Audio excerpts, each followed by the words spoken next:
anybody freaks out, no, I did not announce this. I did not do the normal thing with the thumbnail and everything and announcing it. My bad. I almost didn't go live at all. So, like, for anybody, because I know sometimes y'all come into the comments either late or after the fact and you're like, I missed it. Totally my fault. So, pardon my appearance. I hope I don't look as stressed as I feel. Because sometimes I feel like I look in the mirror and I'm like, oh my God, I look tired. And so, if that is the case, pardon my appearance. It's been a long day. It's been a long week already, and it's only Wednesday night. But I felt so bad about missing last week. I was like, I don't want to do that again. So the camera I normally use is not charged.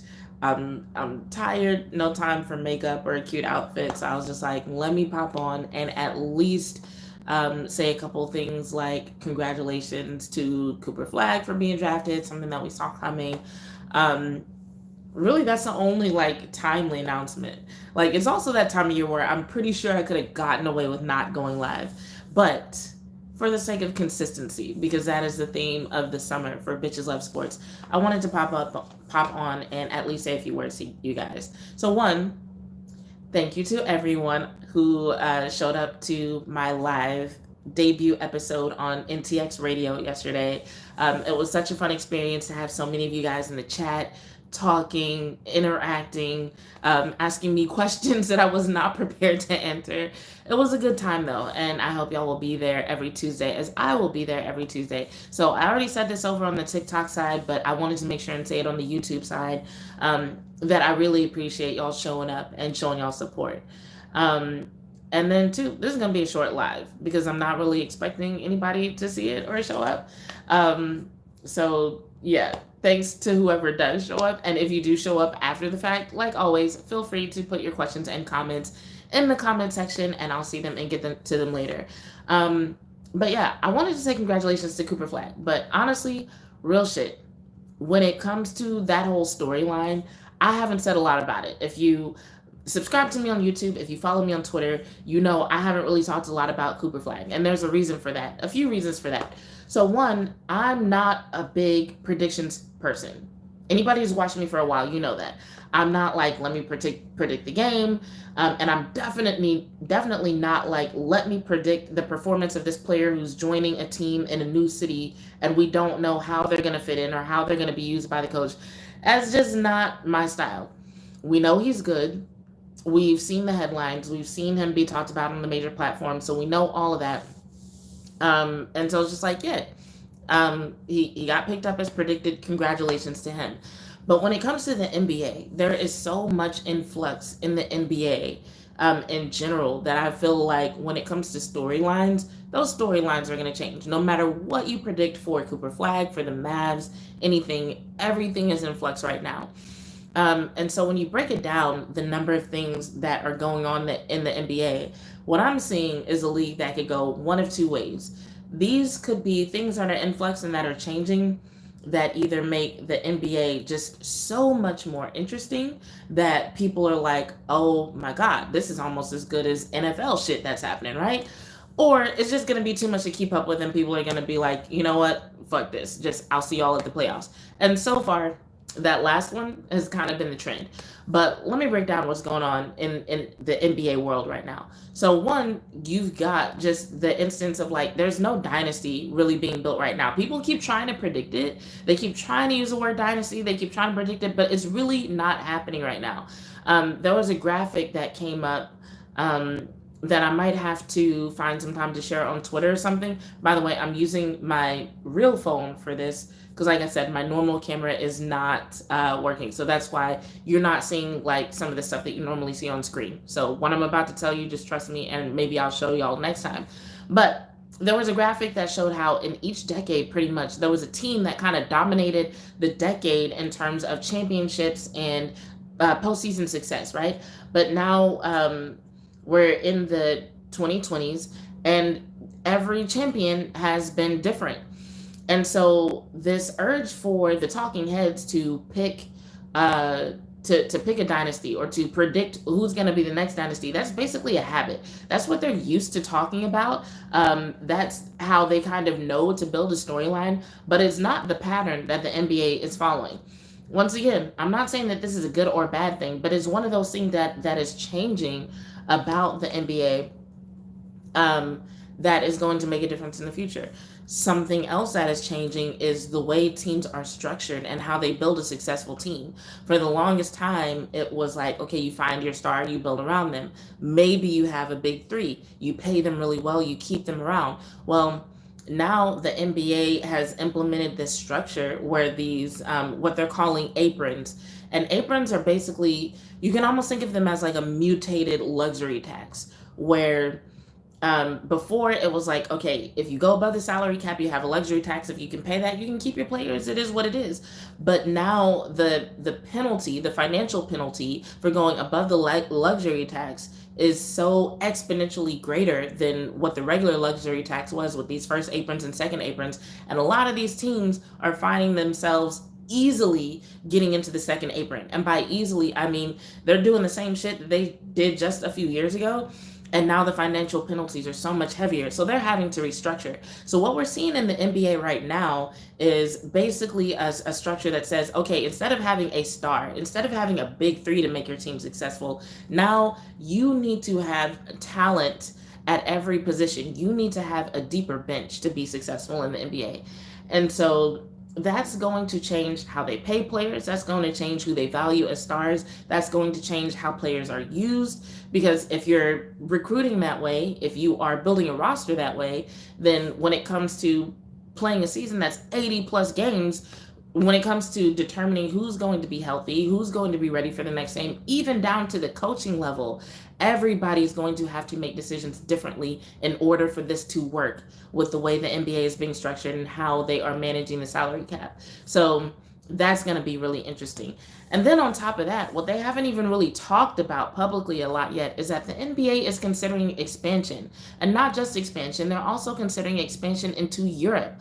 So we don't even know what that's going to do to the league. So that's why I'm kind of like, congrats to Cooper Flag. Congrats to the Dallas Mavericks. This is going to be dope. We'll see how he blends and gels with his new teammates. But there's just so much going on with the NBA that I'm kind of like, okay, that's cool. The draft is cool, but I'm already just like got my eyes on, and I'm still pointing to my laptop. I've already got my eyes on what's going to happen next with the NBA. How is that going to determine the success or failure that a lot of these teams are making now with all the trades, with all the draft picks, luxury taxes, or aprons, I should say, so on and so forth. So it should be an interesting year for the NBA.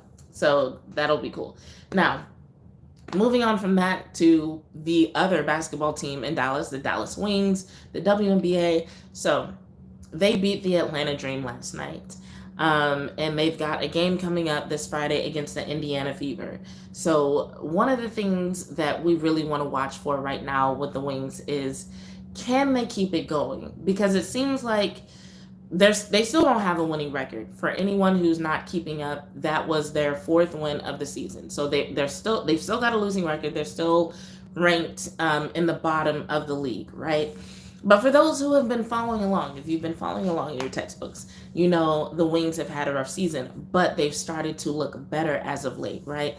This win that they just had against the Atlanta Dream, coming into that game, and I haven't checked today, like I said, stressful day. Coming into that game, the Atlanta Dream were ranked 4th, and the Dallas Wings were ranked 12th out of 13 teams, right? So everybody's like, okay, the Dream are going to win, whatever. The Wings beat them. And I think part of the reason that the Wings were able to upset the Dream the way they did is because the way that they've changed, there's really no way to scout for that. I think even if the Dream had looked at their most recent games, people like Lee Yuru are being integrated in real time, basically. So you could have looked at Lee's first game, and in this game that she played against the Dream, she already looked like a completely different player, not just because of who she is, but because of how she's integrated with the team and how they're gelling and how they're learning to play together. So the other thing that's happening that's different every game is also, who is the star? Who's the difference maker? Early in the season, Maisha Hines-Allen was a difference maker. Then we saw Maddie Siegrist pulling a lot of weight. Paige Beckers was out with injury, so what they looked like at the beginning of the season with her integrated is different than what they look like now that she's back from her injury. Arike Ogunbowale has had a really rough season, really bad shooting. Most of the season, she's been under 35%. Now, all of a sudden, this game against the Atlanta Dream, she was around 40% or above, scored 20 points in that game. And up until that game, really somebody else had to handle the scoring. So there are just so many factors that are changing and that you could almost say are settling into place as the Dallas Wings are figuring out how to be cohesive, not only just as a roster, but also with this new head coach that a lot of fans have some really mixed feelings on at this point. So when it comes to the Indiana Fever, I think it's less about what are the Indiana Fever going to do, and it's more about what are the Dallas Wings going to bring to the table. Because when it comes to just like matchups, the Dallas Wings have already proven that unless a team is just like bigger than them, like they've got like a lot of big players by WNBA standards, they can pretty much go tit for tat. No pun intended. I know it's women's basketball, but tit for tat. When it comes to the matchups, they've got, players who are speedy, who are good on defense. They're playing aggressively. And now that they figured how to get set on defense, they're looking a lot better in transition. They seem to trust each other on offense. There's really not a lot that they're lacking in terms of just being dominated. This last game against the Atlanta Dream, they were doing better in terms of turnovers. They were doing better in terms of rebounds. They're stealing the ball more. Their shooting is starting to get incrementally better. So pretty much the only people that you want to worry about is Caitlin Clark and Aaliyah Boston. Caitlin Clark in the long range set, and honestly, she's had a lot of trouble there recently. We'll see if she gets back on track for this game on Friday. And then when Caitlin Clark is off her game, it does seem like Aaliyah Boston is able to pick up the slack, So I think for the most part, they've got a leg up based on what I've been saying. They've been able to pick up the pace and stay consistent even whenever when they picked up the pace. Sorry, I can't talk tonight, y'all. Long day. I'm tired. Anyway, they've been able to pick up the pace. They've been able to shoot better. They've been able to get their own rebounds. They've been stealing the ball. They've been able to get the opposing team's rebounds.